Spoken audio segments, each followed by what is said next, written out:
Good morning সবাইকে, রাধে রাধে। আজকের সকালটা শুরু হলো এক কাপ চা আর দাদাদের ঘুড়ি ওড়ানো দেখে। আজ আমাদের বাড়িতে পৌষ পার্বণের প্রথম পিঠে পার্বণ, তাই সারাদিনের আনন্দ আর আমার টুকিটাকি কাজ নেই আজকে ছোট ব্লগটা শুরু করলাম। চলো ভিডিওটা শুরু করা যাক।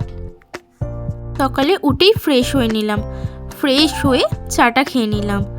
উপরে এসে তারপর বিছানাটা গুছিয়ে ঘরদোরটাও গুছিয়ে নিলাম। ঘরটা পুছে না থাকলে মনটা বেশ ফুরফুরেই থাকে।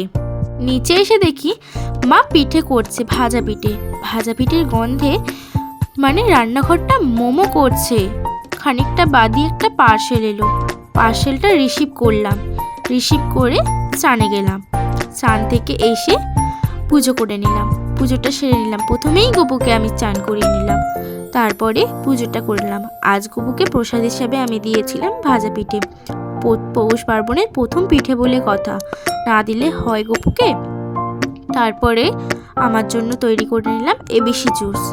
এবিসি জুসটা ব্লেন্ড করে স্টোর করে রাখলাম। এটা আমার খেতে বেশ ভালো লাগে। আমি বেশি করে আমলকি দিই, কারণ আমলকির টেস্টটা আমার খুবই ভালো লাগে। তারপর লাঞ্চটা সেরে ছাদে গেছিলাম। ছাদে গিয়ে দেখি তখনও দাদাদের ঘুড়ি ওড়ানো কমপ্লিট হয়নি, তখনও জোর কদমে চলছে। বিকেলের দিকে নিচে এসে দেখি মা রাতের জন্য পিঠে প্রস্তুত করছে। আজ আমাদের ডিনারে হচ্ছে সবার প্রিয় সরু চাকলি আর আশকে পিঠে। গুড় দিয়ে খেতে এটা বেশ ভালোই লাগে। পৌষ পার্বণের রাতে এর চেয়ে ভালো ডিনার আর কি হতে পারে বলো তো। মায়ের হাতে গরম গরম সরু চাকলি আর আশকে পিঠে দিয়ে আজকের দিনটা খুব সুন্দরভাবেই শেষ করলাম।